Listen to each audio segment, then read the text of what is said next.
Acara ini diselenggarakan oleh Rumah Sakit Permata Dalima Serpong dalam rangka bentuk edukasi kepada masyarakat. Dan tentunya merupakan bagian dari komitmen kami Rumah Sakit Permata Dalima Serpong untuk terus mendampingi kesehatan ibu dan anak secara menyeluruh, mulai dari masa kehamilan hingga persalinan. Kami ucapkan terima kasih kepada peserta yang sudah meluangkan waktu di hari Sabtu ini untuk belajar bersama dan berbagi pengetahuan bersama kami. Perkenalkan, saya Yeni Arfiani selaku MC pada kegiatan webinar. Saya memulai rangkaian kegiatan pada hari ini. Mari bersama membuka acara ini dengan sama-sama berdoa menurut agama dan kepercayaan masing-masing. Berdoa dimulai. Berdoa selesai. Bapak Ibu hadirin yang berbahagia, berikut saya sampaikan rangkaian acara kegiatan webinar pada pagi hari ini. Yang pertama, pembukaan, kemudian sambutan direktur, presentasi marketing, foto bersama, webinar kesehatan oleh Dr. Yanti Mustikarani SPOG dengan tema Manajemen Hipertensi dalam Kehamilan.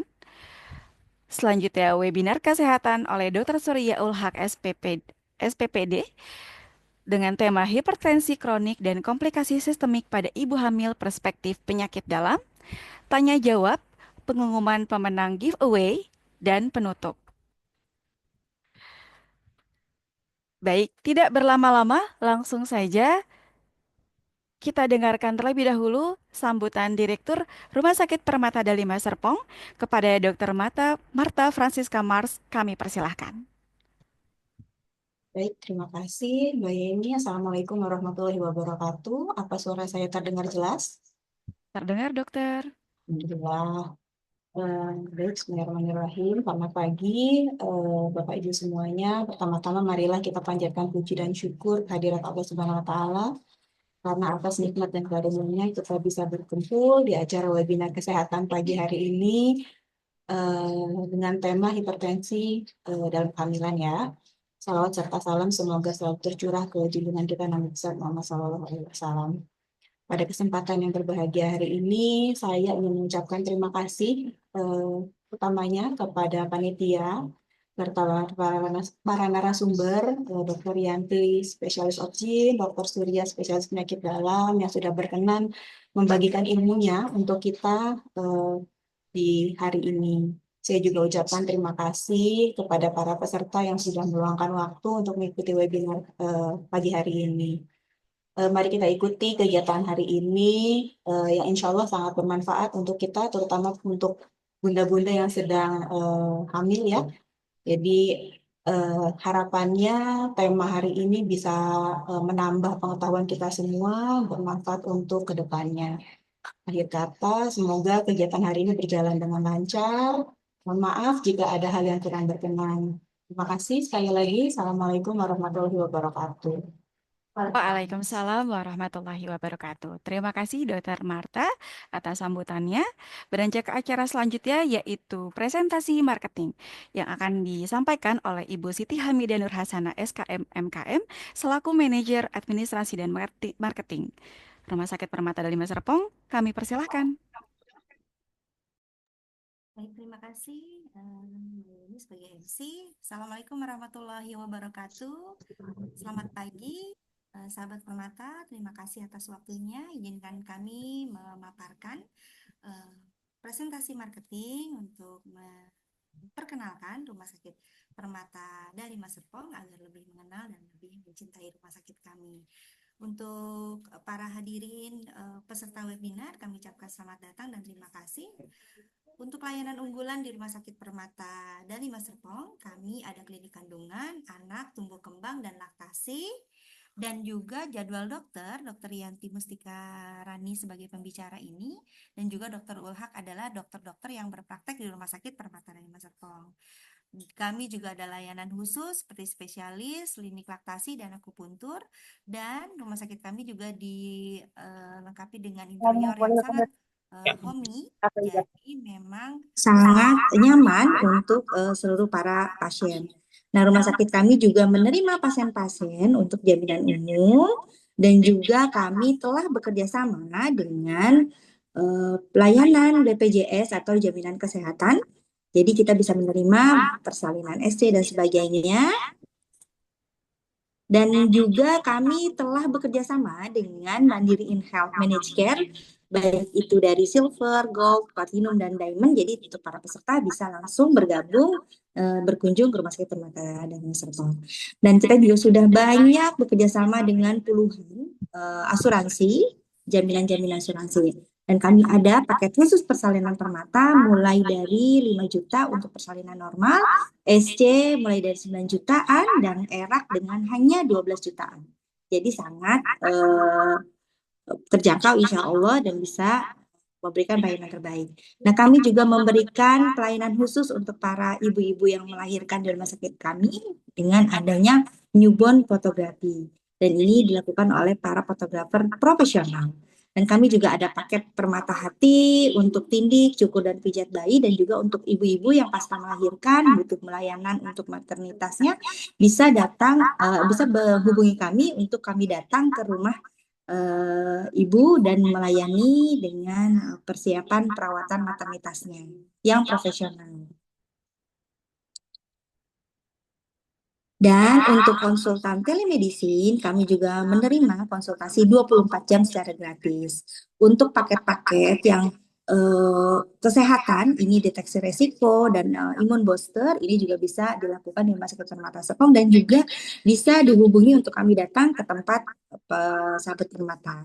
Dan kami juga melakukan juga medical check up mabrur, haji, dan juga kami punya layanan khusus gigi yaitu yang dilaksanakan oleh spesialis ortodonti untuk pemasangan gigi kawat. Jadi bisa dicek dulu untuk perawatan giginya dan bisa diberikan dengan pelayanan yang maksimal.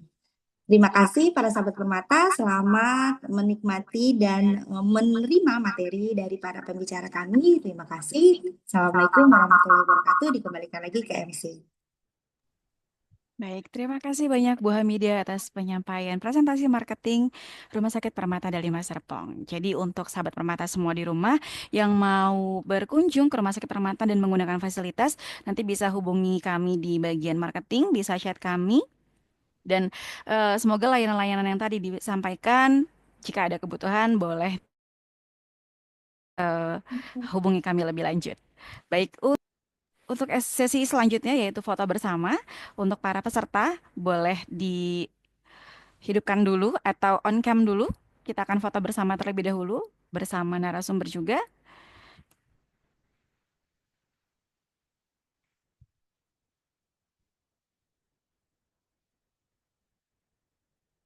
Ya, untuk sahabat Permata yang sudah bergabung mungkin berkenan untuk on cam. Kita akan foto bersama terlebih dahulu.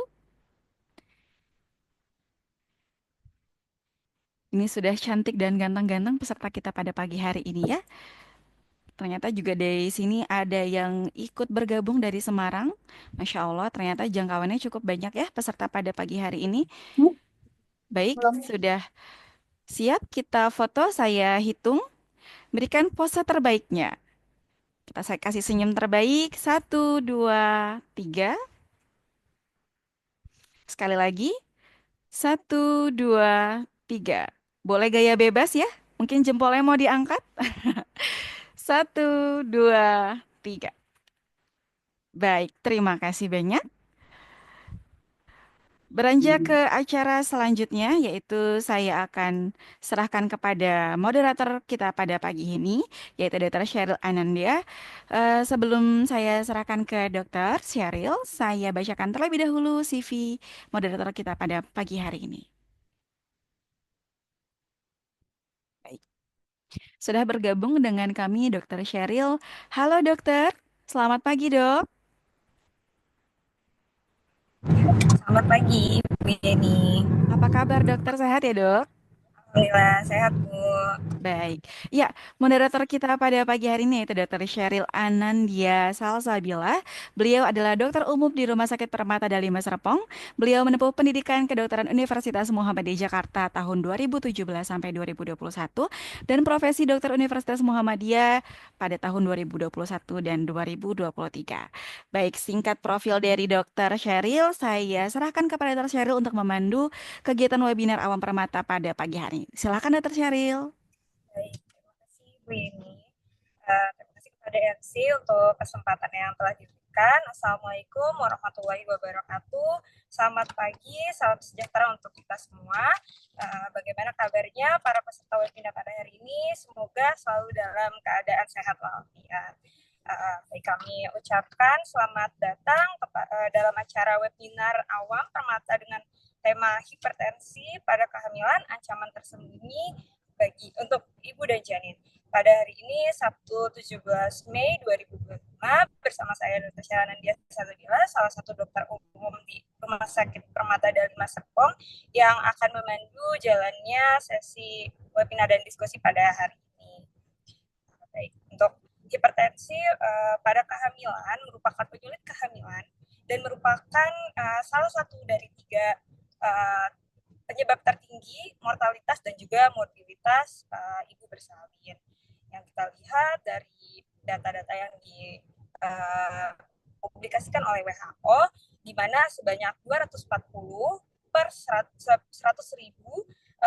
kasus kematian pada tahun 2018, di mana ini sangat menggambarkan bahwa bahayanya hipertensi bagi ibu hamil. Nah, sehingga kita perlu mengetahui bagaimana terjadinya hipertensi dalam kehamilan, komplikasi atau dampak apa saja yang dapat ditimbulkan kepada ibu dan janin, dan juga bagaimana manajemen pada hipertensi dalam kehamilan, di mana hal tersebut akan dijelaskan oleh narasumber atau bicara kita yang sudah hadir. Yang pertama, Dr. Yanti Mustikarani, spesialis obstetri dan ginekologi, selaku dokter obgyn di RS Permata Dalima Serpong, dan juga narasumber kedua kita yaitu adalah Dr. Surya Wahab, spesialis penyakit dalam, magister kesehatan, selaku dokter internis atau penyakit dalam di Rumah Sakit Permata Dalima Serpong.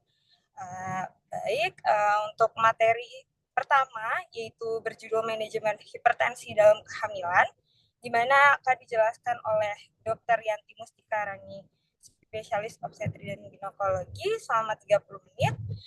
Semoga para peserta dapat memanfaatkan kesempatan ini sebaik mungkin, di mana nanti di akhir akan ada sesi tanya jawab. Semoga para peserta dapat mendengarkannya dengan baik. Waktu dan tempat dipersilahkan kepada Dr. Yanti Mustikarani, spesialis obstetri dan ginekologi. Silahkan, Dok. Ya, baik. Terima kasih, Dokter Sheryl. Apakah suara saya sudah terdengar, Dok? Sudah terdengar, Dokter. Silahkan, Dok. Baik, terima kasih atas kesempatannya. Assalamualaikum warahmatullahi wabarakatuh. Selamat Waalaikumsalam pagi, warahmatullahi Dokter pagi, Dok. Dokter Surya mungkin ya sudah bergabung. Kemudian tim dari Permata dan para bunda sekalian, senang sekali pada kesempatan pagi ini saya Dr. Yanti Mustikarani SPOG. Saya dokter spesialis obstetri dan ginekologi atau dokter spesialis kandungan di Rumah Sakit Permata Dalima Serpong. Bisa menyapa para bunda sekalian untuk mungkin nantinya akan berbagi apa ya, berbagi keilmuan, berbagi tips ya, dan manajemen dalam hipertensi dalam kehamilan. Saya izin untuk share screen terlebih dahulu.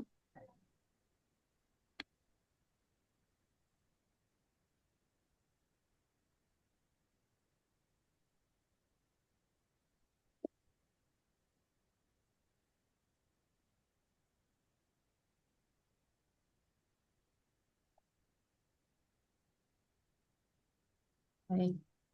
Mungkin langsung saja kita ke pembahasan materi ya. Izinkan saya untuk menyampaikan materi mengenai manajemen hipertensi dalam kehamilan. Oh Nah, iya, sebelumnya mungkin kita bahas dulu nih mengenai 1.000 hari pertama kehidupan. Mungkin para bunda sudah begitu familiar dengan istilah 1.000 HPK ya, atau hari pertama kehidupan, di mana masa ini adalah masa yang penting dalam pertumbuhan dan perkembangan anak. Masa ini terdiri dari 27 hari selama bayi berada dalam kandungan ibu dan 730 hari atau 2 tahun pertama kehidupan anak setelah dilahirkan. Kalau boleh diilustrasikan gambarnya seperti di berikut. Jadi 1.000 hari itu 270 hari dalam selama bayi dalam kandungan dan 730 hari pasca melahirkan atau 2 tahun pertama anak setelah dilahirkan. Sebelumnya tentunya kehamilan itu sendiri melewati beberapa fase ya, ada trimester 1, 2, 3 dari kehamilan 1 bulan, 3 bulan, 6 bulan, nantinya sampai 9 bulan kemudian akan dilahirkan. Nah, kemudian pentingnya perawatan ibu hamil di sini selama kehamilan tentunya sangat penting bagi para ibu untuk menjaga kesehatan dan perkembangan janin dalam kandungan. Dengan cara apa? Tentunya dengan menjaga kesehatan ya agar kondisi ibu dan janin agar tetap dalam kondisi yang optimal selama kehamilan, agar mendukung pertumbuhan dan perkembangan janin dengan cara pola hidup yang sehat dan tentunya nanti akan bisa mengurangi resiko maupun komplikasi kehamilan dengan menjaga kebiasaan hidup yang sehat. Nah, di sini resiko yang akan kita bahas, salah satu resiko yang paling sering terjadi pada kehamilan adalah hipertensi. Mungkin sedikit akan kita bahas mengenai definisi dan klasifikasi hipertensi dalam kehamilan. Jadi apa sih hipertensi dalam kehamilan itu? Ya, tentunya sesuai dari definisinya itu sendiri adalah hipertensi atau peningkatan tekanan darah yang terjadi dalam kehamilan. Kalau untuk klasifikasinya ini ada beberapa klasifikasi ya. Jadi ada beberapa klasifikasi di sini ada hipertensi gestasional, preeklamsi, eklamsi, hipertensi kronik dan superimpos preeklamsia. Pembagiannya berdasarkan apa saja? Yang pertama kita bisa bagi berdasarkan onset atau waktu terjadinya hipertensi itu sendiri. Jadi ada cut off point dari terjadinya hipertensi yaitu 20 minggu. Ada yang kurang dari 20 minggu dan ada yang lebih dari 20 minggu. Kalau yang pertama adalah hipertensi gestasional, itu apabila usia kehamilannya lebih dari 20 minggu.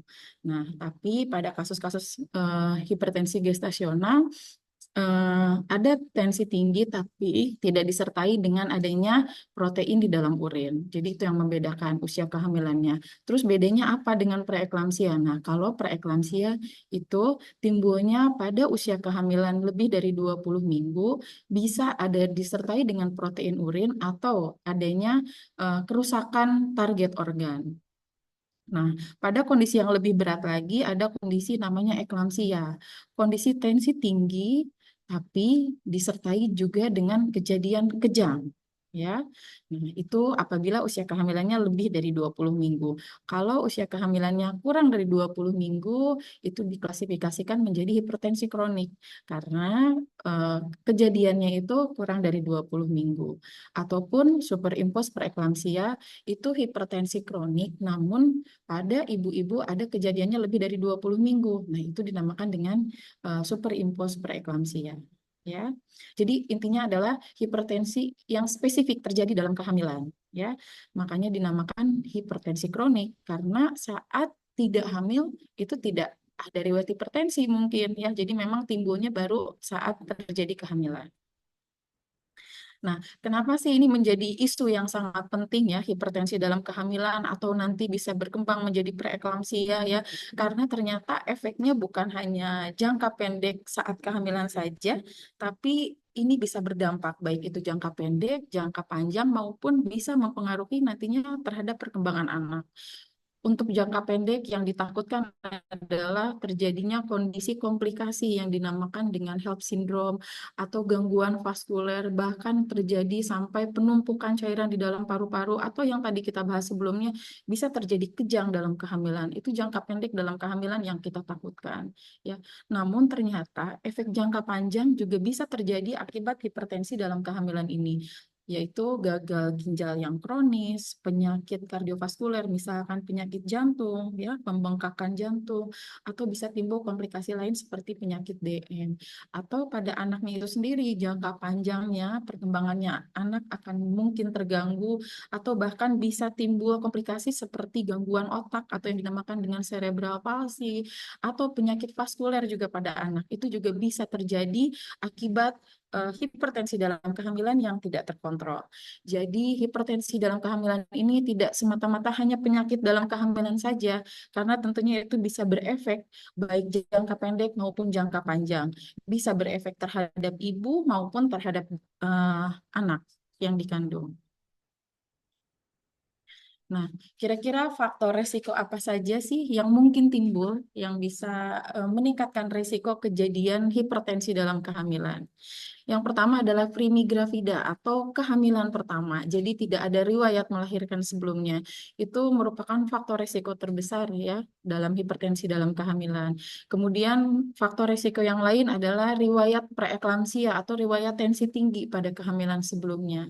Kemudian dari segi usia juga yang beresiko adalah pada usia lebih dari 40 tahun atau kurang dari 18 tahun. Kemudian yang meningkatkan risiko lagi adalah riwayat keluarga dengan hipertensi dalam kehamilan, terutama ibu kandung atau saudara perempuan. Ya, kemudian obesitas, kehamilan ganda atau kembar, ya. Lalu ada riwayat DM, ada DM itu penyakit gula ya, diabetes mellitus. Kemudian ada riwayat penyakit ginjal yang kronis dan adanya riwayat penyakit autoimun ya.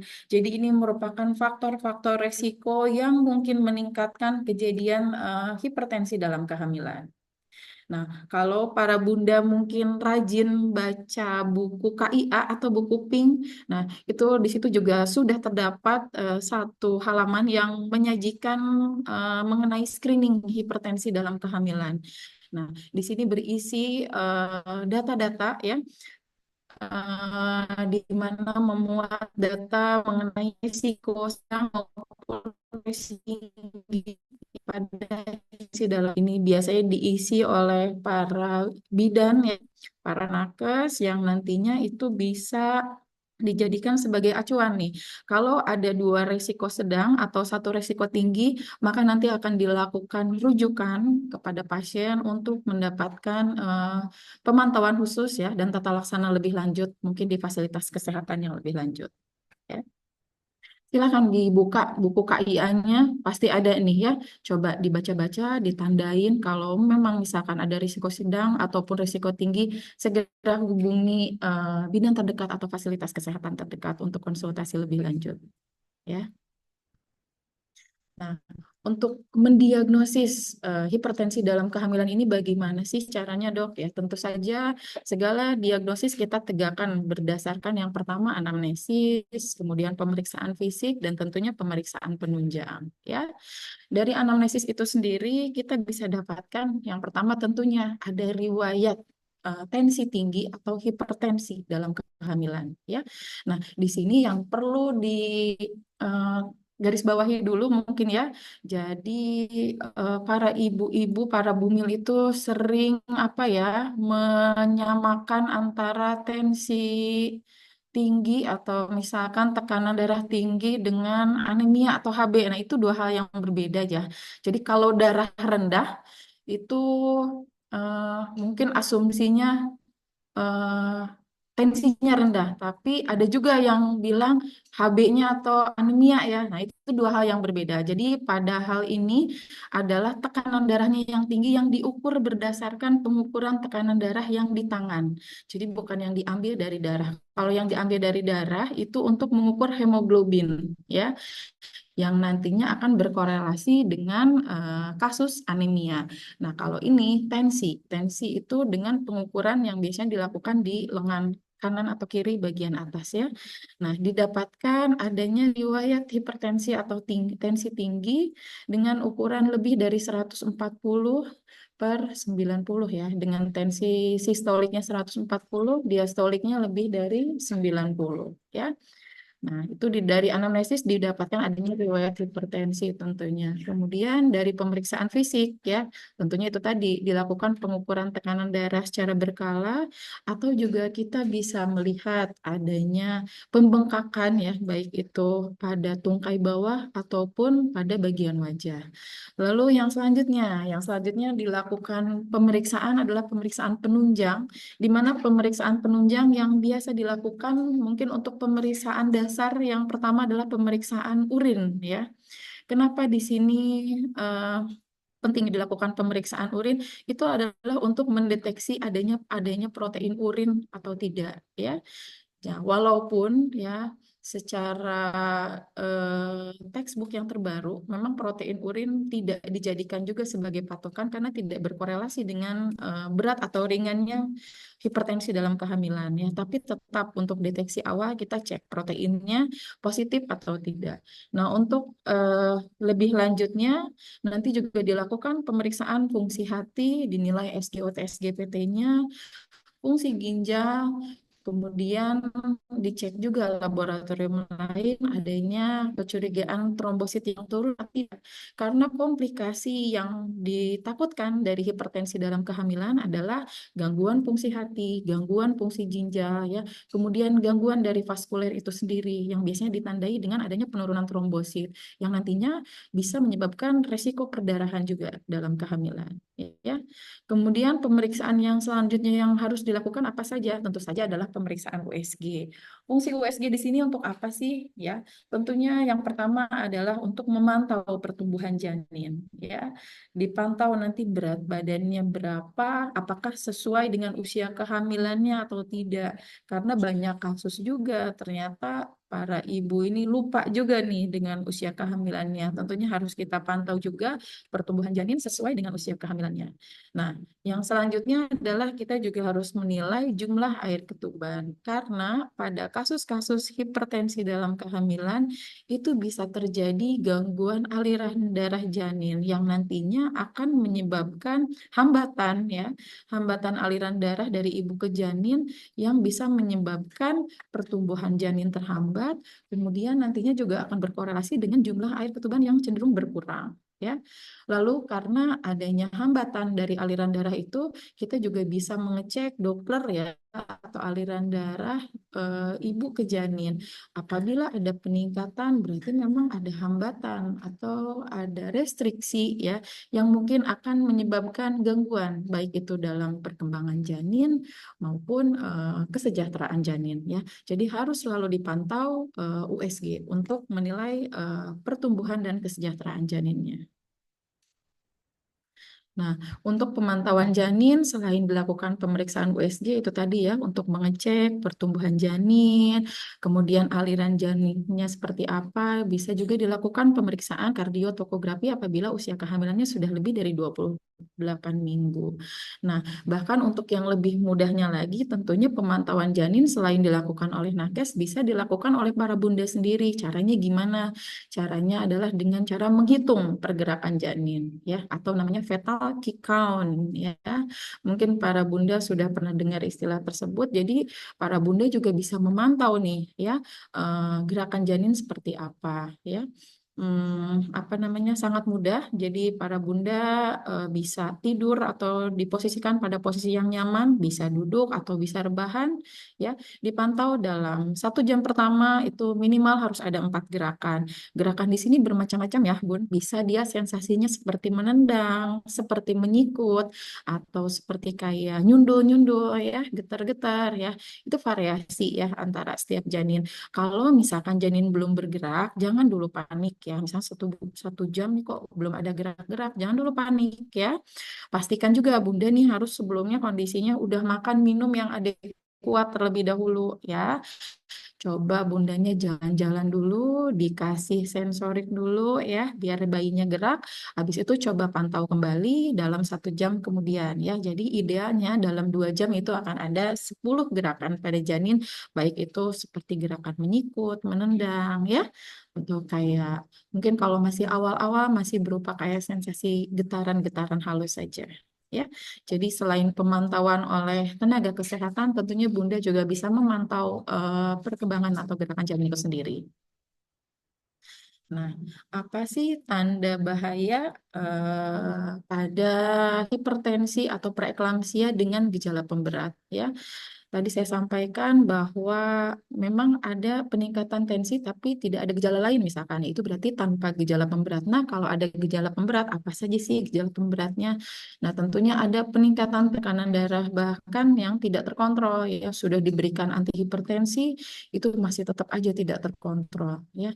Kemudian ada keluhan yang mungkin Bunda rasakan berat seperti nyeri kepala ya, pandangan mata kabur, ada mual muntah yang sangat hebat, dan ada nyeri ulu hati yang sangat hebat ya.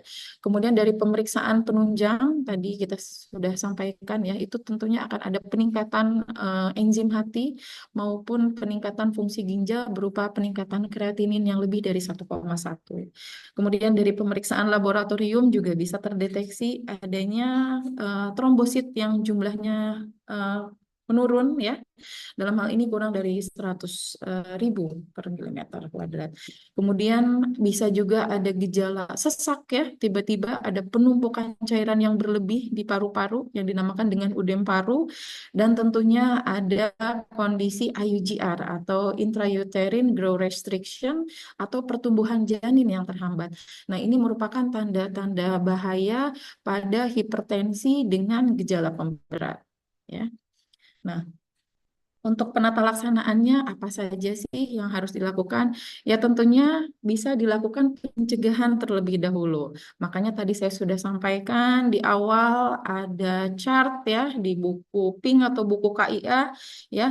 Di situ berisi tadi tentang deteksi faktor risiko. Nah, ini ternyata adalah pencegahan primer ya.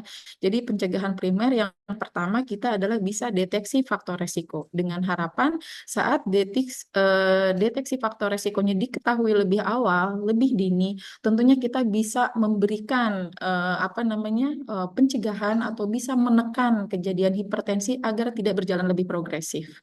Yang nantinya, nah untuk pencegahan sekundernya, apabila dari faktor resiko itu didapatkan ada faktor resiko tinggi ke arah hipertensi, maka biasanya dokter kandungan akan memberikan aspirin dosis rendah atau kalsium pada wanita dengan risiko tinggi hipertensi ya.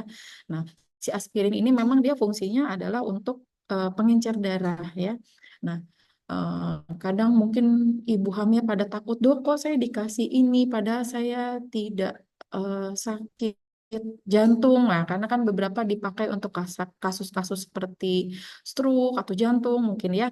Nah, saya kan tidak sakit ini kok dikasih ini. Nah, ternyata ini memang pemberiannya adalah dosis rendah yang tujuannya adalah untuk pencegahan hipertensi itu sendiri ya. Jadi selain pemberian aspirin diberikan juga kalsium.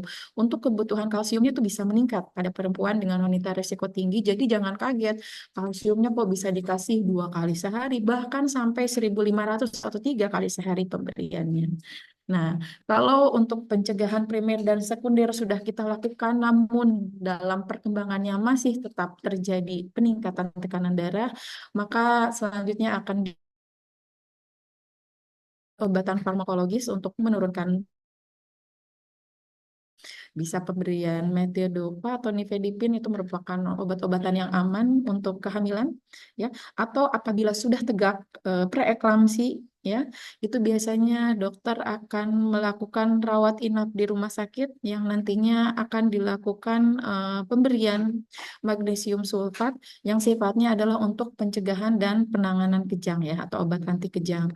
Nah, untuk beberapa kasus juga karena hipertensi ini biasanya kejadiannya progresif, mungkin beberapa ibu akan dilakukan rawat inap untuk dilakukan juga pematangan paru, karena ada kemungkinan untuk pengakhiran kehamilannya tidak menunggu sampai matang atau cukup bulan ya.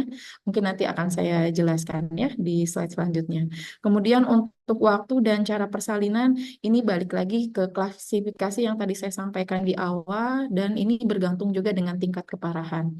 Jadi apabila tingkat keparahannya sudah preeklamsi dengan gejala pemberat yang tadi saya sampaikan, pertimbangan pengakhiran kehamilannya itu bisa di usia kehamilan 34 minggu ya. Walaupun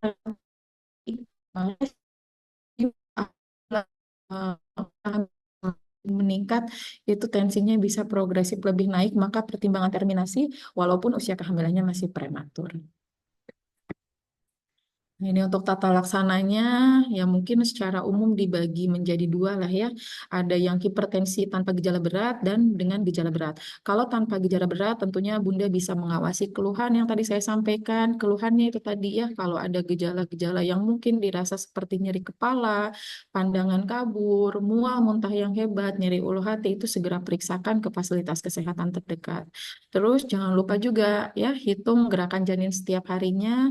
Kemudian jangan lupa juga untuk pemantauan tekanan darah ya, minimalnya 2 kali dalam 1 minggu. Ya, jadi nggak harus ke rumah sakit, bisa di bidan terdekat atau di puskesmas terdekat. Minimalnya para bunda cek tekanan darahnya ya. Kemudian rutin melakukan pemeriksaan ANC ya, antenatal care. Kalau mungkin pada ibu-ibu hamil yang tidak berisiko 1 bulan sekali ya di awal-awal kehamilan, mungkin para bunda yang dengan resiko tinggi itu bisa meningkatkan pertemuan dengan para nakes menjadi 2 minggu sehari. Lalu juga bisa dilakukan screening USG tiap 3 atau 1 bulan sekali ya, 3 minggu atau 1 bulan sekali. Lalu mungkin juga perlu dilakukan pemantauan laboratorium seperti yang tadi saya sampaikan, fungsi hati, fungsi ginjal, dan laboratorium trombosit ya. Nah, apabila tekanan darah lebih dari 160, itu kita rekomendasikan juga pemberian antihipertensi. Nah, untuk persalinannya kapan? Kalau tanpa gejala pemberat, untuk persalinannya lebih dari 37 minggu ya. Jadi setelah 37 minggu. Nah, beda dengan manajemen preeklamsia atau hipertensi dengan gejala pemberat.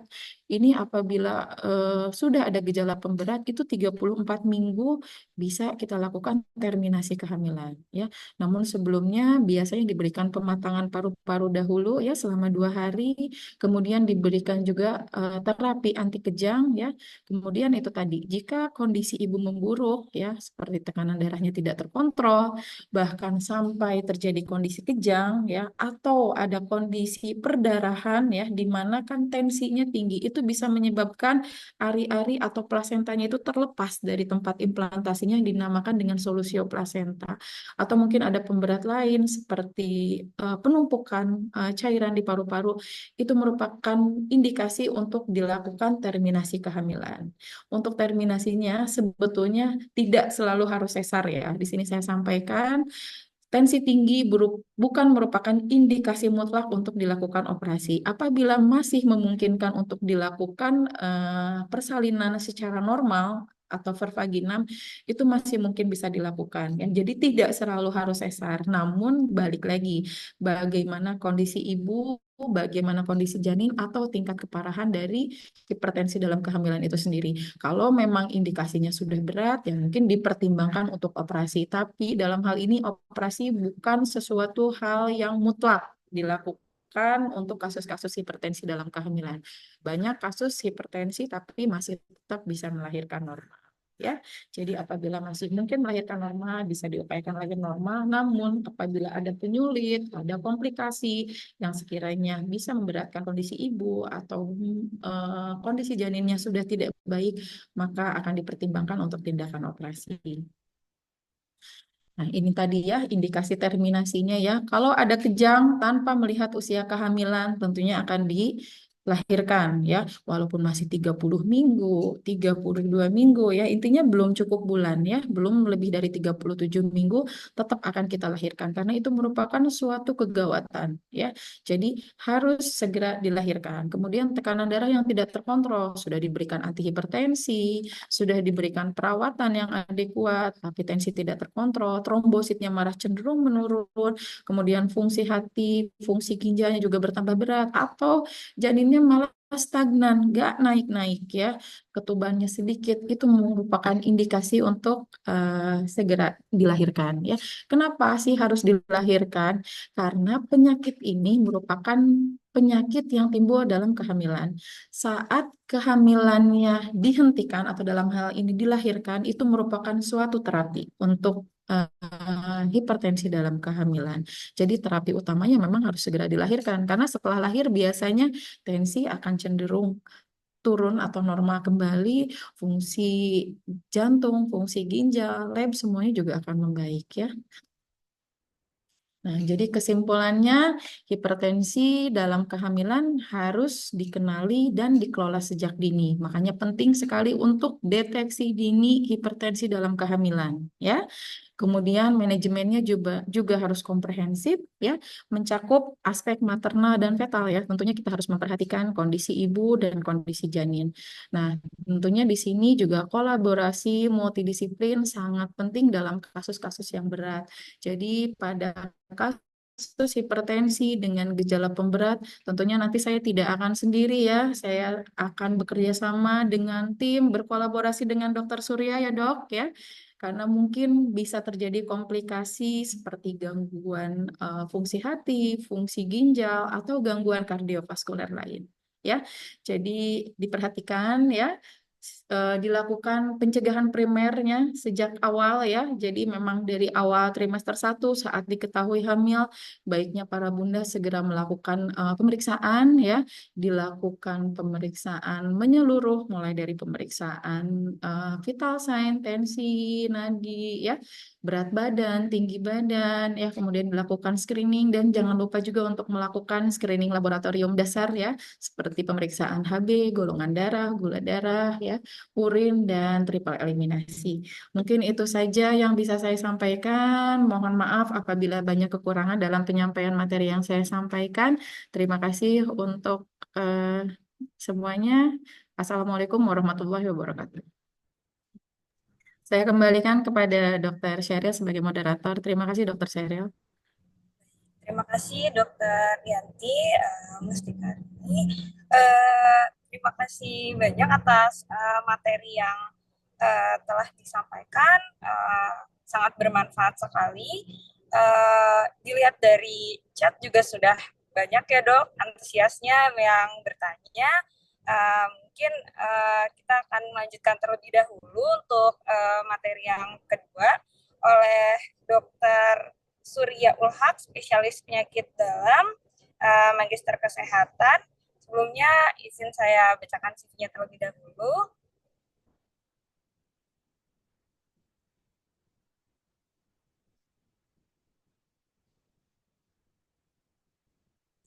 Baik, berikut untuk CV Dr. Surya Ulhak, spesialis penyakit dalam, Magister Kesehatan, yaitu beliau merupakan dokter spesialis penyakit dalam di Rumah Sakit Permata Dharma Serpong.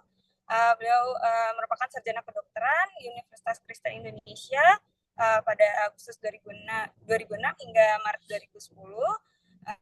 Lalu juga profesi dokter di Universitas Kristen Indonesia Maret 2010 hingga Mei 2012. Dan juga beliau merupakan dokter spesialis penyakit dalam, menempuh spesialis penyakit dalam di Universitas Indonesia pada Januari 2018 hingga Juli 2023.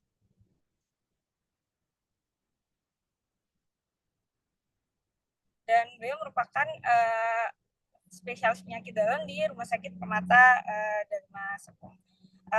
Lalu baik, untuk selanjutnya kepada Dr. Surya Ulhak, spesialis penyakit dalam Magister Kesehatan, silakan untuk memberikan materi kedua, yaitu dengan judul hipertensi kronik dan komplikasi sistemik pada ibu hamil, perspektif penyakit dalam.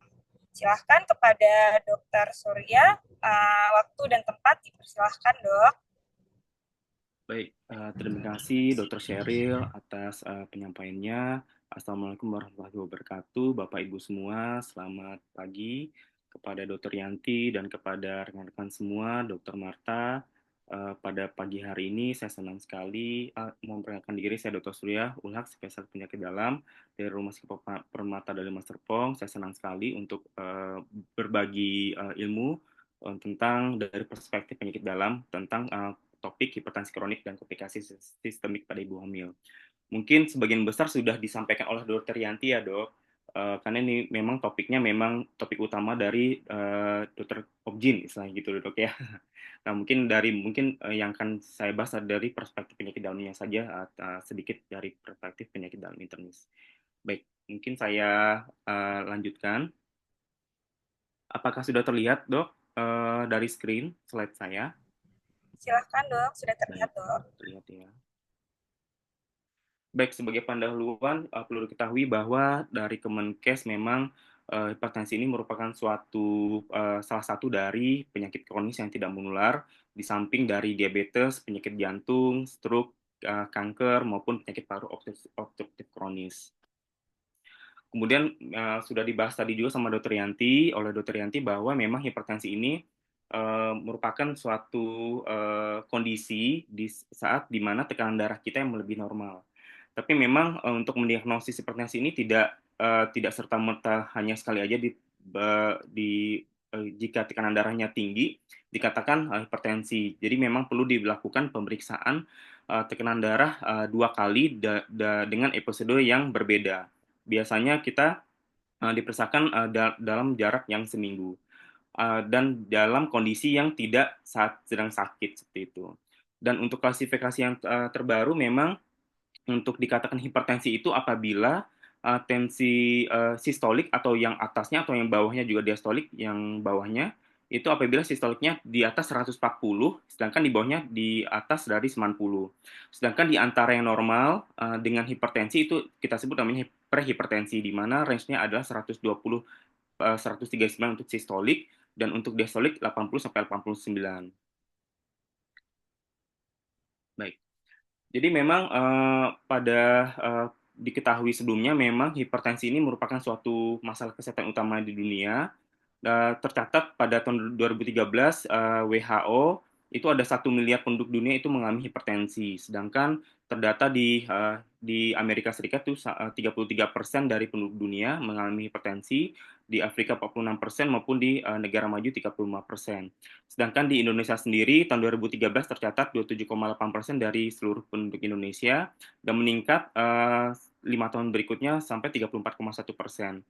Perlu diketahui juga hipertensi ini merupakan salah satu faktor risiko utama peningkatan angka mortalitas ataupun morbiditas, kematian ataupun kesakitan karena penyakit kardiovaskularnya, cerebrovaskular maupun gagal ginjal tahap akhir. Nah, sedangkan untuk dari segi pada ibu kehamilan, hipertensi ini merupakan suatu penyebab utama kematian pada ibu hamil, dan untuk angka kejadiannya tercatat di Amerika itu 6-10% kejadian. Sedangkan untuk angka kejadian stroke pada wanita hamil dibandingkan dengan hipertensi dibandingkan yang tidak hamil itu 15%. Itu terjadi di Amerika Serikat. Yang paling utama adalah pendarahan dari intracerebral. Nah, apa aja nih komplikasi hipertensi pada kehamilan tadi sudah sempat dibahas oleh Dokter Yanti juga.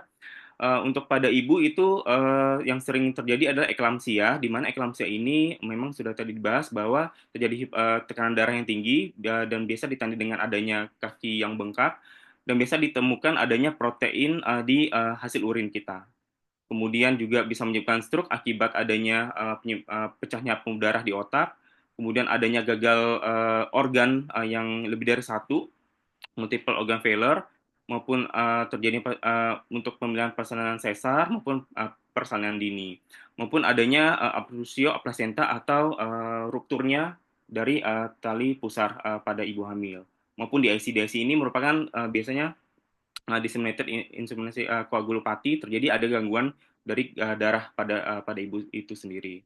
Sedangkan untuk jangka panjang, biasanya kalau misalnya terjadi ada hipertensi pada kehamilan berikutnya biasanya akan muncul juga hipertensi pada ibu hamil untuk kehamilan berikutnya. Sedangkan untuk komplikasinya juga bisa menyebabkan masalah di gangguan jantung maupun di gangguan ginjal. Sedangkan untuk pada janin, memang komplikasinya bisa terjadi kelahiran yang tidak sesuai usia dari janinnya, preterm, itu terjadi pada 27% preeklamsia pada ibu hamil. Dan juga bisa terjadi induksi kelahiran maupun gangguan pertumbuhan janin pada 25% preeklamsia pada ibu hamil. Dan juga adanya gangguan dari pernafasan maupun dari kematian janin untuk 4% pada preeklamsia pada ibu hamil. Nah, untuk klasifikasi hipertensi memang tadi sudah sempat dibahas oleh Dr. Yanti.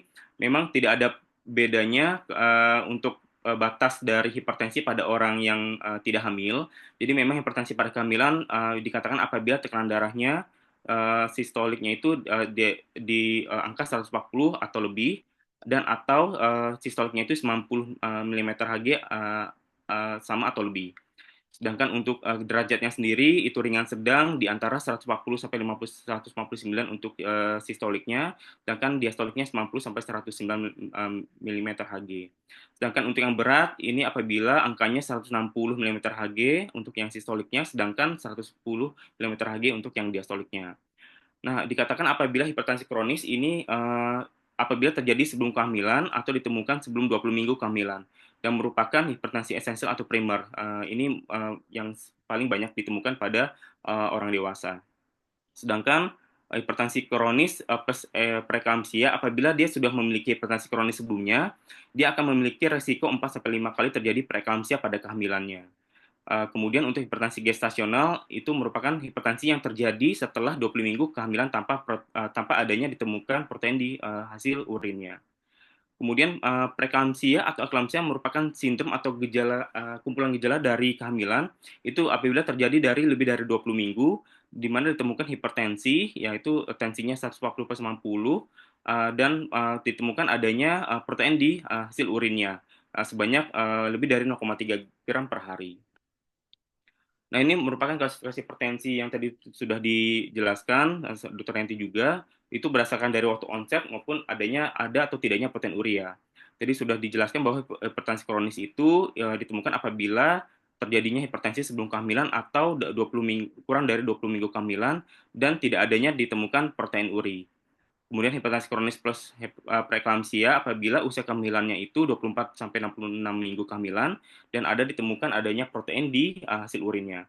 Sedangkan hipertensi gestasional apabila ditemukan tensi meningkat pada usia kehamilan lebih dari 20 minggu dan tidak ditemukan adanya protein di hasil urinnya.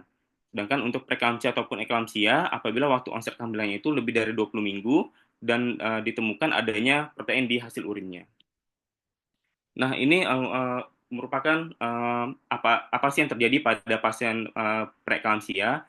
Karena terjadinya pada pasien-pasien yang preeklamsia itu terjadi adanya remodeling atau gangguan dari sel endotel dari plasenta di bagian uterus, sehingga akan menyebabkan adanya prostaglandin atau zat inflamasi yang menyebabkan terjadinya multi-organ disease. Sehingga akan terjadi gangguan dari hipertensi, gangguan dari ginjal, maupun dari gangguan dari organ-organ lainnya.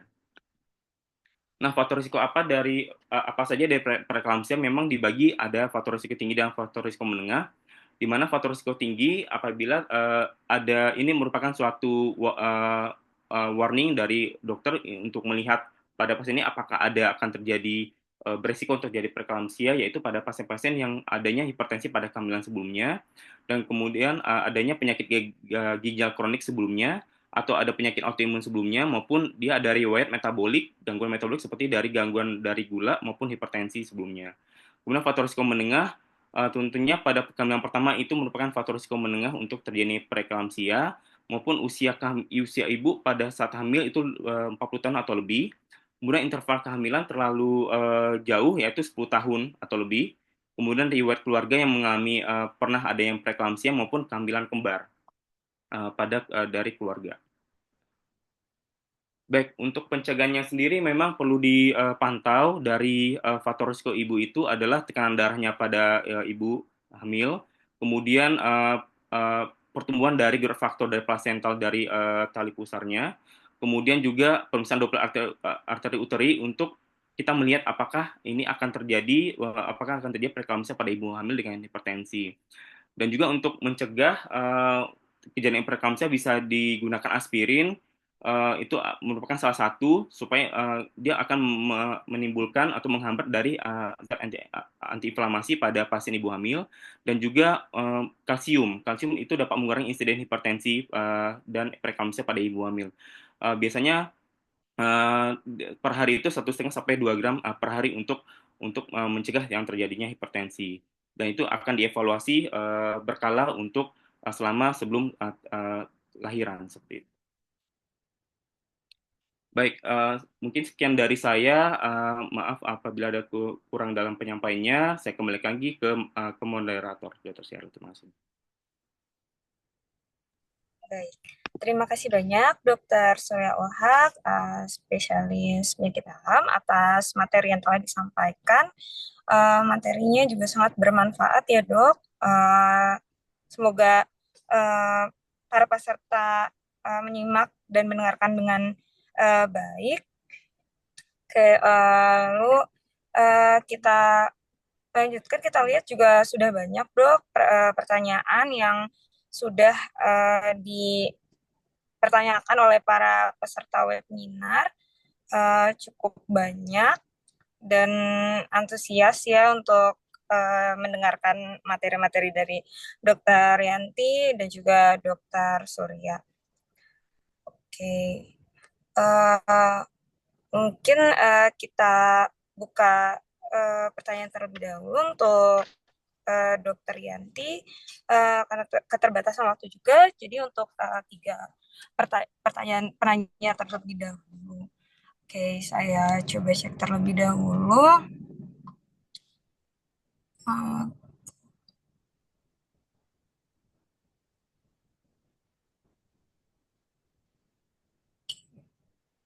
Pertanyaannya kepada Dr. Rianti, spesialis obstetri dan ginekologi. Dok, ada pertanyaan dari Ibu Dwi Rianti dari Kota Malang. Pagi dokter, izin bertanya, saya usia 39 tahun, sedang mempersiapkan untuk kehamilan kelima dengan riwayat 2 kali keguguran dan 2 kali kelahiran sesar.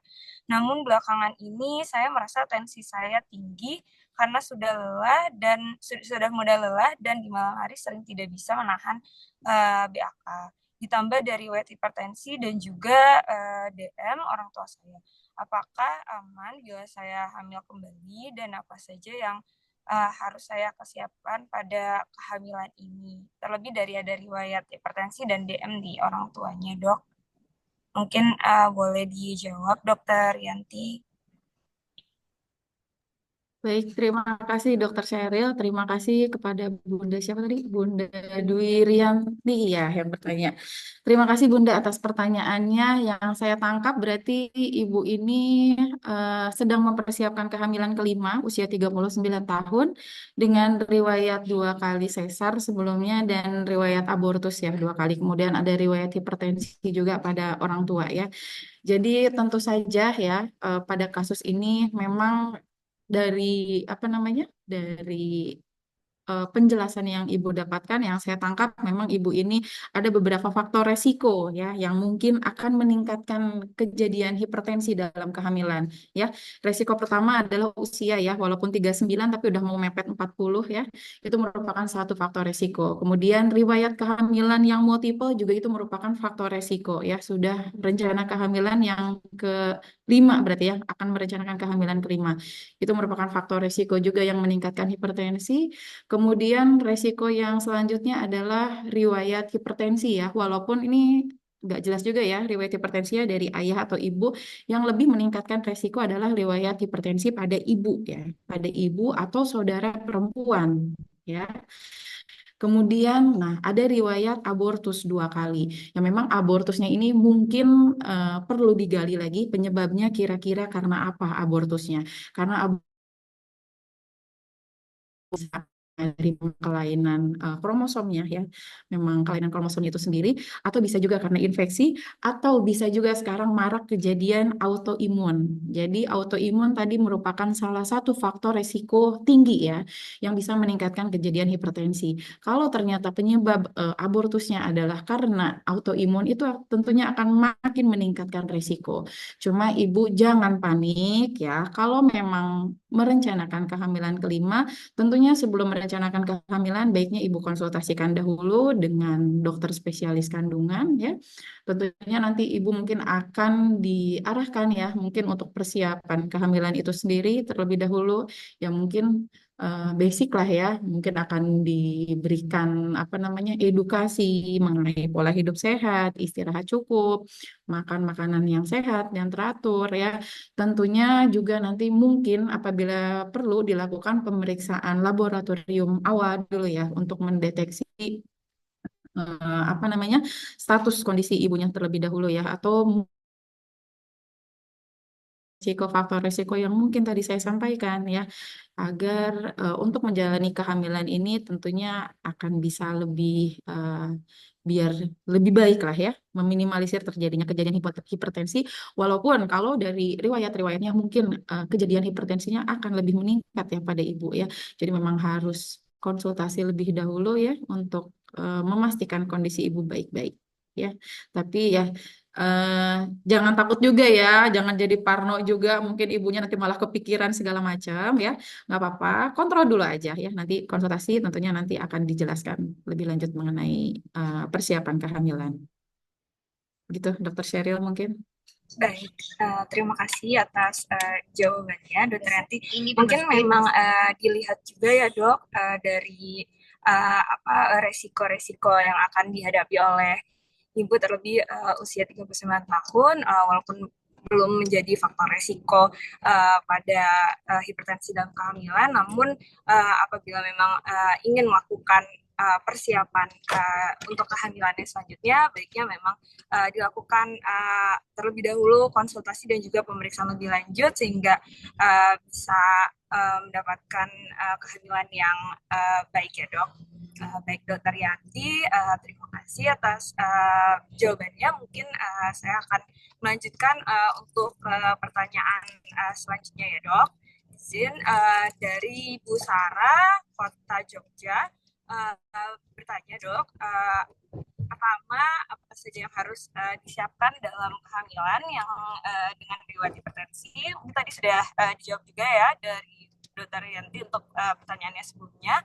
Lalu ada pertanyaan yang keduanya itu adalah jika selama kehamilan saya terdeteksi hipertensi, apakah saya boleh lahiran per vaginam atau haruskah saya melakukan SC?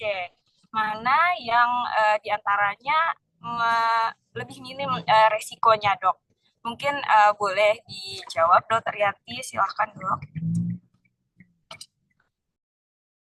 Baik, terima kasih Dokter Sheryl. Terima kasih atas pertanyaannya dari Bunda Sarah, betul ya? Jadi Bunda Sarah tadi menanyakan ya, hampir sama sebetulnya ya, riwayat hipertensi pada ibu ya, akan meningkatkan resiko ya, akan meningkatkan resiko kejadian hipertensi. Harus bagaimana ya? Jangan bingung dulu ya. Tentunya tadi ya, persiapannya tentunya persiapan apa namanya, dari awal ya, kita persiapkan sebaik mungkin ya dengan cara persiapan pencegahan primer, jangan lupa ya, deteksi dini faktor resiko ya. Kemudian pencegahan sekundernya, kalau memang ada resiko tinggi hipertensi dalam kehamilan, bisa diberikan terapi yang tadi saya sampaikan ya, bisa dengan pemberian aspilet dosis rendah dan bisa juga pemberian kalsium ya, 1000 sampai 1500 mg per harinya ya. Nah, terkait aspilet ini tadi saya sempat ada pertanyaan juga kayaknya ya, ada yang malah takut ya, karena itu tadi mungkin ya sering dipakai pada kasus-kasus apa namanya, vaskuler ya, misalkan kayak stroke, jantung, gitu ya. Nah, mungkin ada beberapa yang takut ya dikasih obat itu.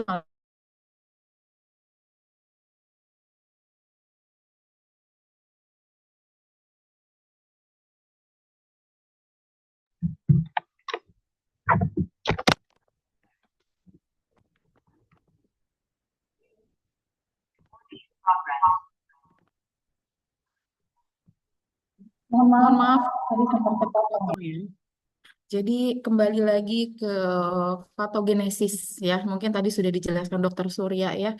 Jadi adanya apa namanya, gangguan yang bisa menyebabkan kerusakan multi organ tadi ya, sudah dibahas di slide-nya Dokter Surya. Jadi fungsi aspilet di sini dia lebih untuk apa ya, meregulasi ya agar aliran darah dari ibu ke janinnya tetap terjaga dengan baik ya.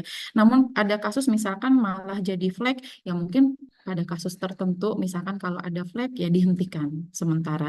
Namun apabila fleknya sudah terkendali mungkin bisa dilanjutkan kembali untuk konsumsi aspilatnya. Nah, kemudian balik lagi ke pertanyaan Bu Sarah tadi, apakah kalau ada hipertensi dalam kehamilan bisa lahir normal atau harus sesar? Seperti yang sudah saya sampaikan tadi, untuk indikasi pengakhiran kehamilan atau terminasi kehamilan kembali lagi ke indikasi obstetrik ya. Indikasi obstetrik itu dalam arti tidak harus selalu sesar. Jadi masih mungkin bisa lahir normal ya. Jadi bukan indikasi mutlak harus dilakukan operasi sesar ya. Namun pada kasus-kasus dengan hipertensi dengan gejala pemberat ya, tentunya mungkin akan lebih dipertimbangkan sesar ya. Misalkan pada kasus-kasus yang tadi saya sampaikan ya, ada solusio plasenta ya, perdarahan yang diakibatkan oleh solusio plasenta, atau ada udem pulmo, penumpukan cairan ya yang berlebih di dalam apa namanya paru-parunya, atau ada tensi yang benar-benar tidak terkontrol ya dengan pemberian antihipertensi, dengan pemberian obat anti kejang itu tensi masih nggak terkontrol. Fungsi liver, fungsi hati, fungsi ginjal juga tidak terkontrol ya. Itu kan kita nggak bisa prediksi ya kalau persalinan normal akan berapa lama. Mungkin akan lebih diindikasikan untuk sesar ya. Tapi kalau tidak ada gejala pemberat, kembali lagi ke indikasi obstetri ya. Jadi masih mungkin bisa dilakukan persalinan normal. Walaupun nanti persalinan normalnya mungkin akan berbantu. Dalam hal ini mungkin akan dilakukan episiotomi ya, agar ibunya tidak mengejan terlalu kuat ya. Atau bahkan mungkin bisa juga dilakukan dengan peringan kala dua yang lain seperti vakum atau forceps ya. Jadi tidak selalu harus sesar, bisa secara berpaginan ya. Kemudian ada pertanyaan lain tadi? Asam folatnya ya itu tadi ya. Apakah asam folat dan makanan berprotein tinggi bisa cegah hipertensi? Tidak terbukti ya, namun intinya makanan-makanan yang real food ya, makan makanan yang sehat tentunya akan meningkatkan imunitas ibu itu oke ya. Namun yang terbukti berdasarkan penelitian adalah itu tadi, aspilat dan kalsium ya, dosis tinggi untuk pencegahan antihipertensi, dan itu sebaiknya diberikan mulai kurang dari 20 minggu. Karena balik lagi ke perjalanan atau patofisiologi dari kejadian hipertensi dalam kehamilannya itu sendiri, di mana pembentukan arteri spiralis itu mulai dari kurang dari 20 minggu. Nah, itu makanya pemberiannya memang harus sedini mungkin. Idealnya kurang dari 20 minggu mulai diberikan pencegahan antihipertensi berupa pemberian aspilat dan kalsium. Demikian, terima kasih Dokter Serial. Terima kasih atas jawabannya. Mungkin memang dilihat juga ya dok dari tanda bahaya seperti preeklamsia berat, mungkin itu memang indikasi mutlak untuk dilakukannya SC. Baik, terima kasih Dokter Yanti atas jawabannya. Mungkin ada satu pertanyaan terakhir lagi ya dok kepada Dokter Yanti dari Ibu Indri Garut. Izin bertanya dokter, apakah setiap ibu hamil wajib melakukan pemeriksaan NIPT dan apakah hipertensi pada ibu hamil bisa terdeteksi oleh pemeriksaan NIPT juga, dan apakah ibu yang mengalami hipertensi di kehamilan pertama akan mengalami hipertensi berulang di kehamilan kedua? Mungkin boleh dijawab Dokter Yanti, silahkan dok untuk pertanyaan terakhir.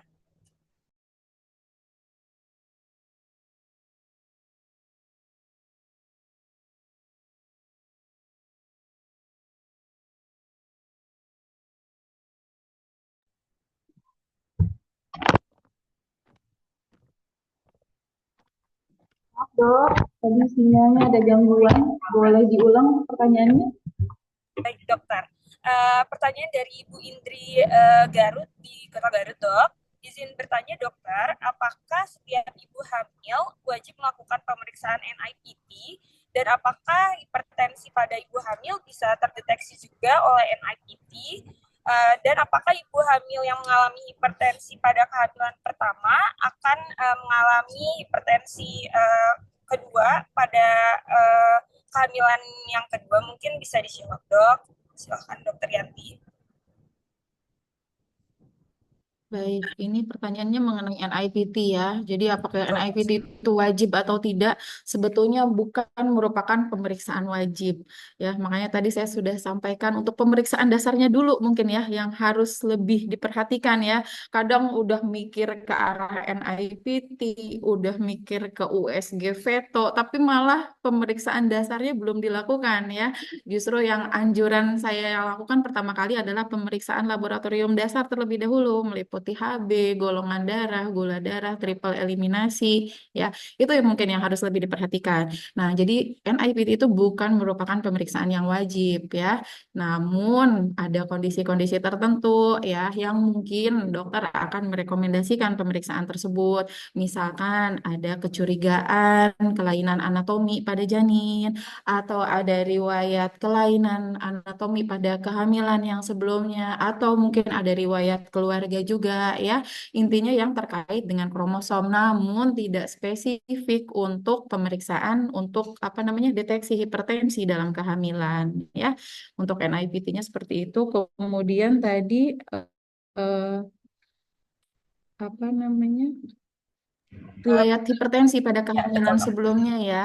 Nah, tentu saja riwayat hipertensi pada kehamilan sebelumnya itu merupakan resiko ya, resiko yang tinggi meningkatkan resiko bisa mungkin terjadi lagi pada kehamilan yang selanjutnya. Jadi harus selalu dipantau tekanan darahnya ya. Dari awal tuh benar-benar dipantau tekanan darahnya, ada kecurigaan kenaikan tekanan darah atau tidak. Bahkan mungkin dokter juga langsung akan memberikan terapi yang tadi saya sampaikan untuk pencegahan antihipertensi berupa pemberian kalsium dan pemberian aspilet pada ibu-ibu dengan kecurigaan atau resiko tinggi untuk mengalami hipertensi dalam kehamilan. Mungkin begitu Dokter Sheryl, terima kasih. Baik, Dokter Yanti, terima kasih atas jawabannya. Mungkin memang dilihat juga dari faktor risikonya, terutama memang ada riwayat hipertensi pada kehamilan pertama, sehingga untuk kehamilan kedua ini harus dilakukan pemeriksaan ANC yang rutin gitu ya, Dok. Baik, terima kasih Dokter Yanti, spesialis obstetri dan ginekologi atas penjelasannya serta jawaban dari pertanyaan-pertanyaan yang sudah ditanyakan oleh para peserta webinar pada hari ini. Mungkin untuk pertanyaan selanjutnya untuk Dokter Surya, spesialis penyakit dalam. Dok, ada pertanyaan ya Dok dari Ibu Sarah Kota Jogja. Dokter Surya, untuk MCU seperti apa yang harus dilakukan selain pemeriksaan tensi jika ibu hamil memang terdeteksi hipertensi sejak sebelum hamil? Apakah bisa di USG veto pada awal kehamilan? Mungkin bisa dijawab Dokter Surya, silakan Dok. Ya, terima kasih atas pertanyaannya Ibu Sarah ya Bu ya. Ibu, untuk MCU sendiri pada dasarnya, pada standarnya memang untuk melihat pada kondisi pasien dengan hipertensi itu tidak berbeda dengan pasien-pasien yang tidak hamil, Bu. Jadi memang harus diperiksakan cara standarnya seperti fungsi ginjal, karena fungsi ginjal itu mempengaruhi dari regulasi dari tekanan darah seperti itu. Apabila memang ada gangguan dari fungsi ginjalnya sendiri, itu perlu dievaluasi lebih lanjut, biasanya dengan USG ataupun dengan CT scan. Kemudian juga hal yang lain juga kalau misalnya dilihat dari yang standarnya juga dilihat dari darah rutin atau darah lengkap Bu. Misalnya HB, hemoglobin. Kalau misalnya hemoglobinnya itu rendah, itu mungkin perlu diperhatikan mungkin ada gangguan dari ginjal juga Bu yang bisa berkaitan dengan hipertensi. Karena memang ginjal itu memang merupakan suatu organ untuk memproduksi eritropoietin di mana itu berkaitan dengan pembentukan sel darah merah maupun hipertensinya sendiri terkait dengan regulasi angiotensin untuk hipertensinya sendiri. Jadi memang untuk untuk MCU itu pada standarnya yang paling penting itu fungsi ginjal dan juga untuk cek urin ya Bu ya. Yang tadi yang sudah kita bahas tadi, apakah memang ada kebocoran dari ginjalnya sendiri. Itu merupakan suatu penanda dari kebocoran ginjal. Ditemukan adanya urin ketemunya protein di bagian urinnya seperti itu. Kemudian untuk yang lainnya pada dasarnya dilihat dari hasil yang standar yang lain seperti elektrolit, apakah ada kekurangan cairan maupun dari gangguan dari fungsi hati. Itu perlu dilihat lagi karena itu mempengaruhi dari metabolik pada persiapan ibu hamil.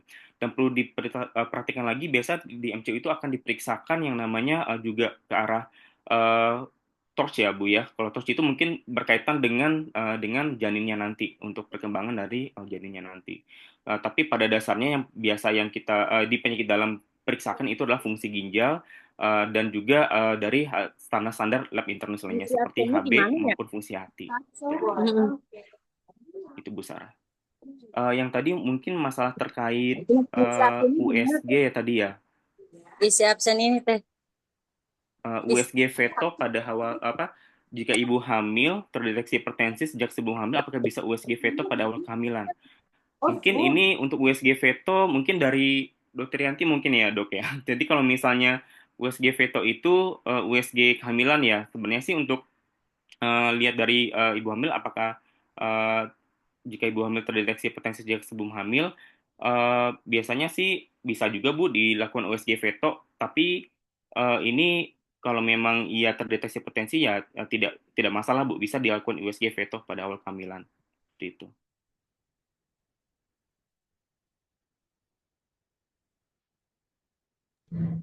Baik, terima kasih Dokter Surya atas jawabannya dan penjelasannya ya dok. Jadi memang MCU-nya tetap sama dengan yang tidak hipertensi dok, dan HB rendah juga bisa berpengaruh ya dok dalam untuk para peserta webinar. Bagi yang masih ingin untuk bertanya untuk Dokter Surya, silakan masih dipersilahkan untuk 4 penanya lagi. Silakan. Baik dok, mungkin sambil menunggu pertanyaan-pertanyaan lainnya, berarti memang pada kasus ibu dengan hipertensi atau bahkan sebelumnya memang ada riwayat hipertensi, memang harus dilakukan pemeriksaan lainnya seperti pemeriksaan penunjang laboratorium dari urinalisis, SGOT, SGPT atau fungsi hati, juga untuk melihat fungsi ginjal ya dok, terkait dengan faktor resiko yang mungkin akan ditimbulkan pada kehamilan. Mungkin para peserta webinar yang masih ada ingin bertanya, dipersilahkan. Baik, Dokter Surya, ada pertanyaan kembali dok dari Bu Nazwa. Pagi Dok Surya, saya sering temui ibu hamil dengan hipertensi yang baru diketahui saat kontrol kehamilan pertama. Apakah yang bisa kita lakukan sejak awal agar kondisi ini tidak akan berkembang menjadi kondisi preeklamsia? Ya, mungkin bisa dijawab Dokter Surya, silahkan dok. Ya, baik. Terima kasih Ibu Naswa. Memang untuk tata laksana pada ibu hamil dengan hipertensi, tentunya komplikasi yang ingin kita cegah adalah terjadinya preeklamsia maupun menjadi eklamsia, Bu. Jadi memang perlu diketahui bahwa yang meningkatkan hipertensi itu tentunya ada faktor risiko yang sudah kita jelaskan tadi, memang ada faktor risiko yang bisa diubah dan ada faktor risiko yang tidak dapat diubah. Nah, yang tidak dapat diubah tadi yang seperti ada kehamilan sebelumnya memang dari hipertensi ataupun dari faktor usianya pada saat hamil, yang bisa kita ubah adalah dari pola asupan yang kita bisa ubah, Bu. Di mana salah satu yang menyebabkan pengaruh dari hipertensi itu tidak terkontrol adalah asupan berlebih itu, maupun dari asupan-asupan yang selain garam adalah asupan yang minyak berlebih maupun kolesterol. Nah, itu yang bisa menyebabkan kekakuan pembuluh darah yang terlalu kaku, menyebabkan hipertensi tinggi, sehingga akan menyebabkan gangguan dari ginjalnya, sehingga terjadi preeklamsia itu lebih tinggi faktor risikonya maupun ke eklamsia seperti itu. Mungkin harus dilakukan adalah yang bisa kita ubah adalah dari asupan dari nutrisi, dan juga satu bukan hanya dari asupan saja. Kalau misalnya dari mindset atau pikiran atau psikis itu juga bisa mengaruh, Bu.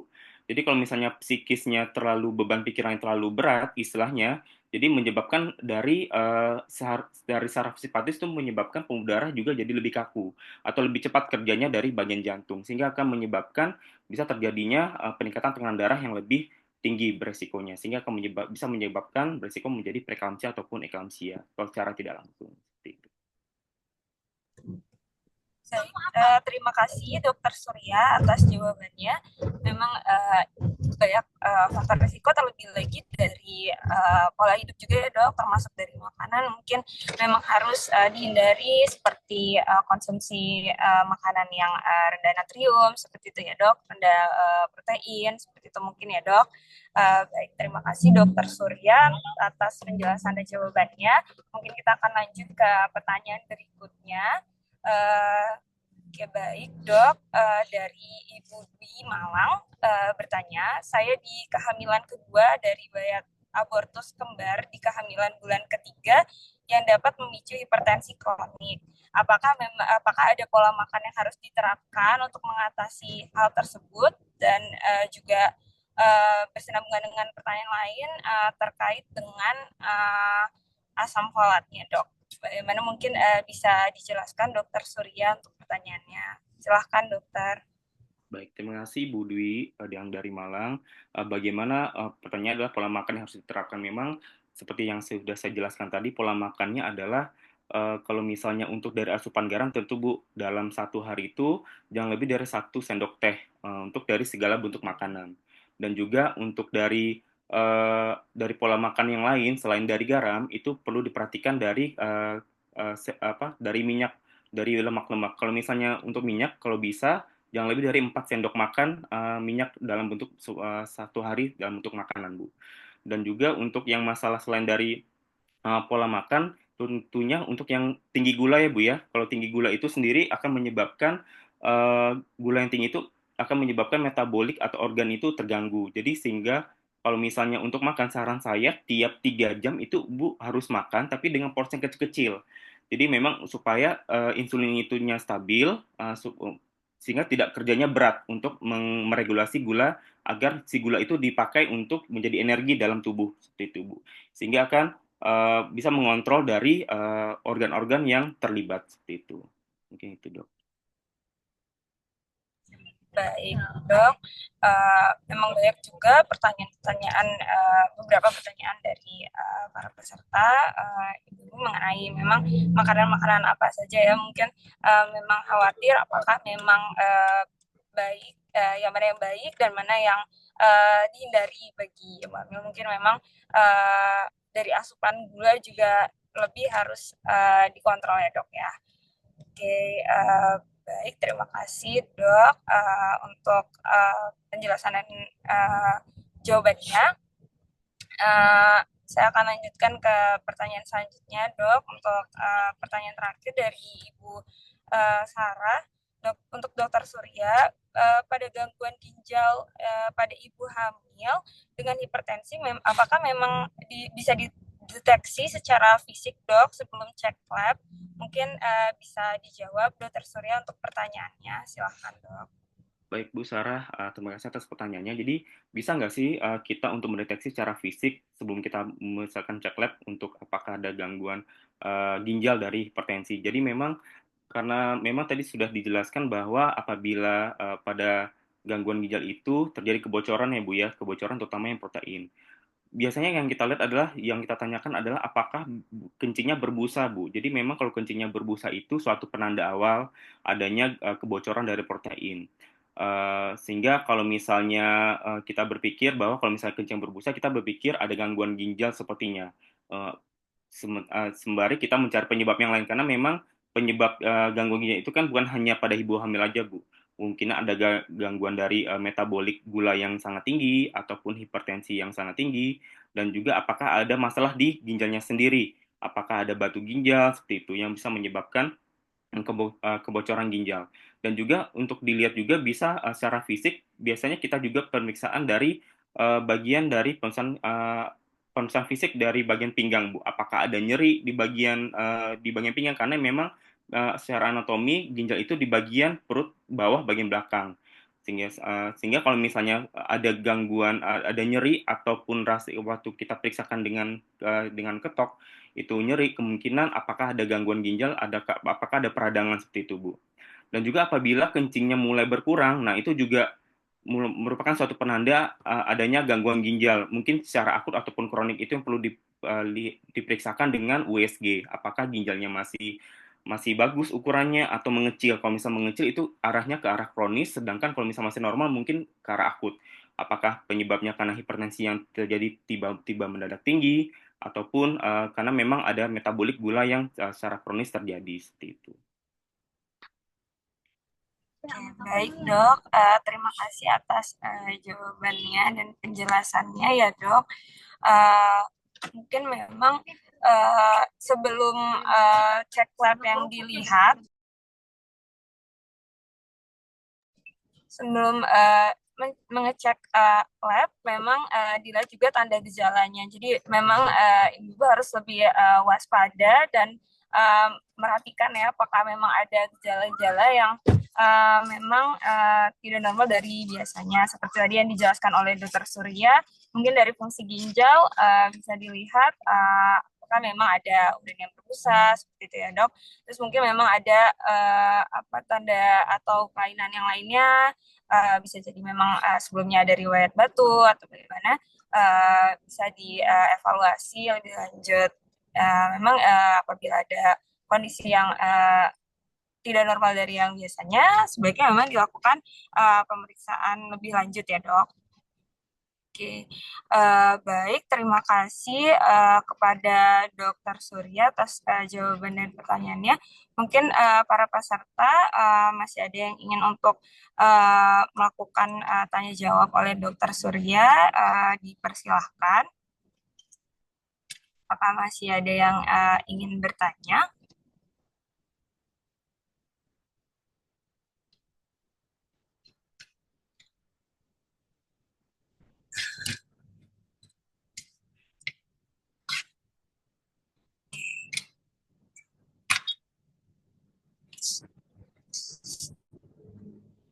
Oke, baik dok. Masih ada satu pertanyaan lagi ya dok, dari Fahri Rasihan. Bertanya dok, istri saya baru melahirkan dengan indikasi preeklamsia berat. Bayi lahir dengan SC, usianya 37 minggu.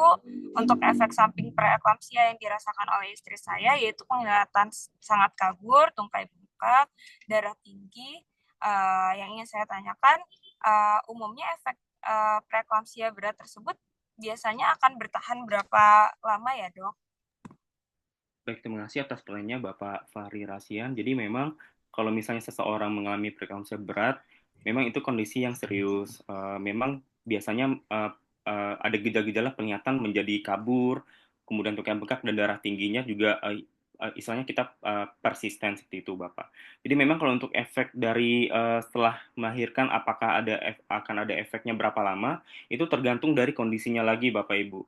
Jadi kalau misalnya dia dikontrol dengan paling cepat itu bisa dikontrol dalam kita targetnya itu adalah dalam waktu 2 minggu sampai 1 bulan. Tapi kalau misalnya memang masih ada efeknya sampai lebih dari 1 bulan, kita akan mencari penyebab yang lain, Bapak Ibu. Apakah ada masalah di ginjal kembali yang harus kita evaluasi? Apakah ada harus pemberian proteksi dari ginjal seperti Bignat ataupun asam folat kembali, kemudian juga dengan vitamin B12, dan perlu diperiksakan lagi masalah di USG-nya. Apakah akibat dari preeklamsia berat itu menyebabkan gangguan ginjal yang sifatnya akut seperti itu. Jadi mungkin perlu dievaluasi kembali Bapak untuk pasien dengan preeklamsia berat setelah melahirkan. Baik dok, terima kasih Dokter Surya atas penjelasannya dan jawabannya ya dok. Jadi memang pada kasus dengan preeklamsia berat ini, jika memang masih terasa gejala-gejala tersebut, sebaiknya memang dilakukan pemeriksaan lanjutan dan juga evaluasi lebih lanjut, mungkin ke dokter obstetrik dan ginekologi dan juga dokter penyakit dalamnya dok. Baik, terima kasih Dokter Surya atas jawabannya. Baiklah, para hadirin peserta webinar sekalian, dapat kita simpulkan dari sesi pada hari ini, memang hipertensi merupakan salah satu dari 3 gejala yang tingkat morbilitas dan mortalitasnya tinggi pada ibu hamil, sehingga pada ibu hamil harus melakukan pemeriksaan antenatal care lebih lanjut, dan juga apabila memang ada kondisi-kondisi yang lebih berat seperti tanda-tanda ke arah preeklamsi atau bahkan ke arah preeklamsi lebih berat, maka harus dilakukan pemeriksaan lebih lanjut seperti melakukan pemeriksaan penunjang laboratorium yang akan dibutuhkan seperti untuk menilai fungsi ginjal, fungsi hati, dan juga resiko-resiko lainnya. Dan akhirnya kita selesai. Terima kasih, apresiasi setinggi-tingginya kepada kedua pembicara kami pada hari ini, yaitu Dr. Rianti Mustikarni, spesialis obstetrik dan ginekologi, dan juga Dr. Surya Ulhak, spesialis penyakit dalam, magister kesehatan yang telah berbagi ilmu pada hari ini. Dan juga saya mengapresiasi kepada seluruh para peserta yang telah hadir dan menyimak dengan antusias. Sekali lagi terima kasih kepada pembicara kami dan juga para peserta webinar pada hari ini. Saya Dr. Sheryl Anandia selaku moderator pada hari ini pamit undur diri.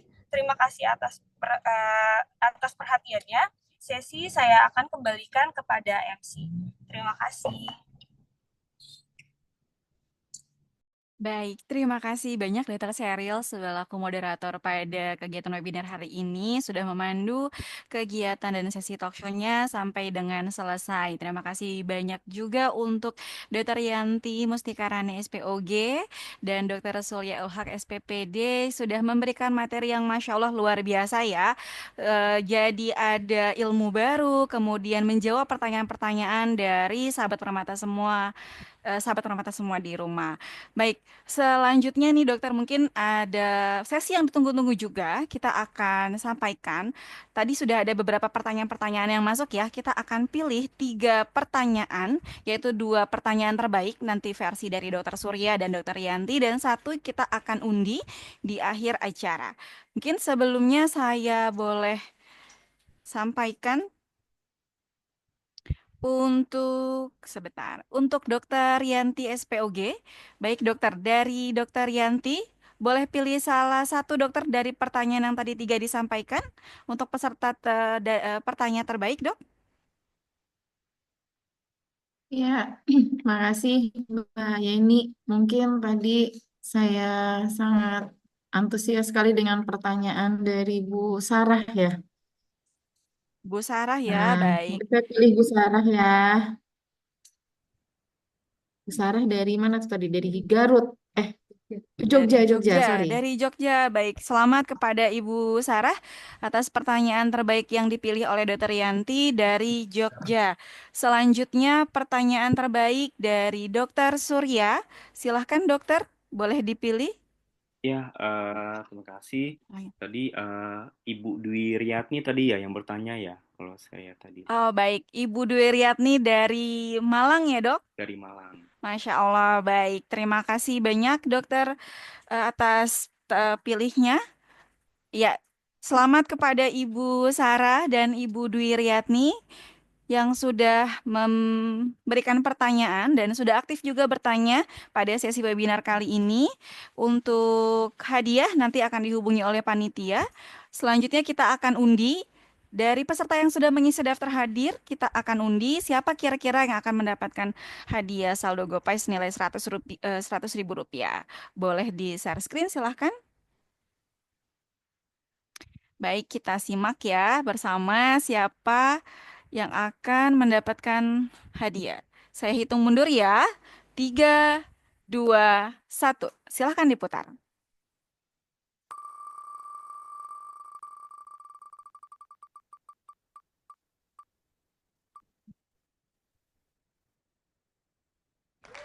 Baik, selamat kepada Ibu Nova Arsezi sudah menang hadiah GoPay senilai 100 ribu rupiah. Ya, dengan berakhirnya kegiatan, dengan sudah diumumkannya pemenang, pertanyaan terbaik, kemudian hadiah juga saldo GoPay untuk tadi Ibu Nova, maka berakhir pula rangkaian kegiatan webinar awam Rumah Sakit Permata Dharma Serpong. Sekali lagi saya ucapkan terima kasih banyak kepada seluruh peserta yang aktif bertanya dan sudah berpartisipasi dalam webinar kali ini.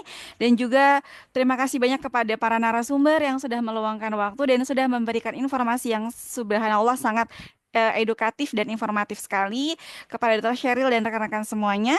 Untuk para peserta yang tadi sudah bertanya dan belum dijawab, kita akan respon via WA, nanti akan dihubungi oleh panitia. Dan kita akan kirimkan nanti nomor panitia yang bisa dihubungi oleh para peserta. Tambah lagi? Baik, untuk Ibu nanti dijawab.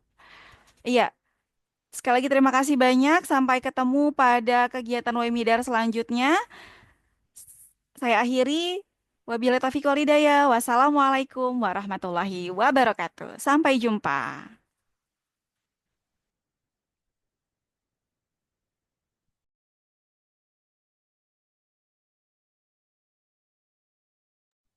Terima kasih Mbak Yeni, terima kasih Dokter Surya, Terima kasih Dokter terima Yanti Terima kasih kasih Dokter semuanya. Yanti. semuanya. Permata, Para bunda Dokter izin Mbak live ya. Yeni, Dokter Sheryl. Terima kasih Semua. Terima kasih, Dok.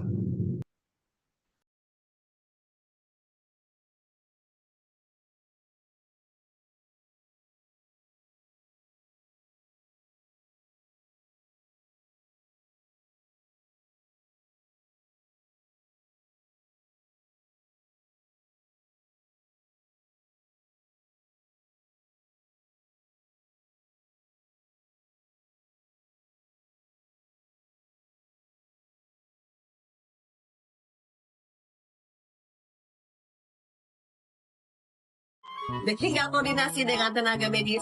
Semua saya lakukan dengan sepenuh hati. Kalau ada yang butuh info dan dukungan, saya siap membantu. Karena bagi saya, mendampingi ibu dan bayi adalah tugas yang penuh makna. Ayo konsultasikan kehamilan bunda ke Rumah Sakit Permata Dharma Serpong. Saya dengan Dokter Yanti Musikarani SPOG, saya dokter kandungan di Rumah Sakit Permata Dharma Serpong. Kalian mungkin pernah dengar kanker serviks, tapi tahu nggak ternyata kanker serviks itu bisa dicegah sejak dini? Yuk kita bahas pentingnya screening kanker serviks. Kanker serviks adalah kanker yang terjadi di leher rahim, yaitu bagian bawah rahim yang terhubung ke vagina. Penyebab utama kanker ini adalah infeksi jangka panjang dari virus HPV. Dengan melakukan screening, kita bisa mendeteksi perubahan sel sejak dini, bahkan sebelum menjadi kanker. Artinya, kalau ada tanda-tanda awal, kita bisa segera melakukan tindakan pencegahan. Lakukan tes pap smear atau pemeriksaan HPV setiap 3-5 tahun sekali. Yuk kita jaga kesehatan serviks kita dan ajak orang terdekat untuk melakukan pemeriksaan juga. Jangan lupa follow, like, comment, dan share. A member of Permata Mufida Group. Si paling ikut kelas yoga, si paling wow,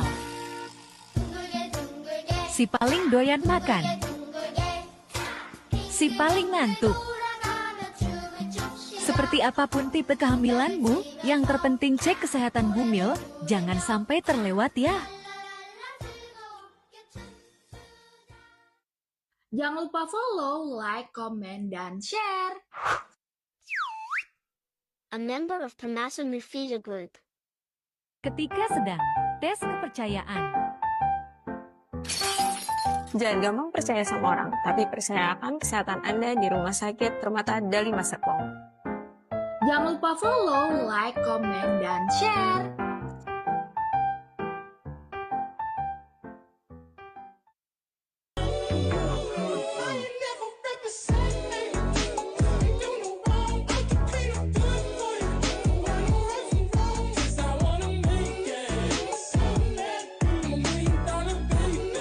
Bagaimana cara orang melupakan mantannya? Ke dokter. Hah?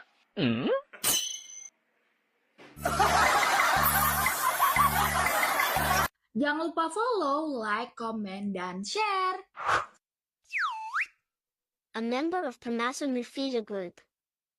And I'm sliding, I'm riding through the deck like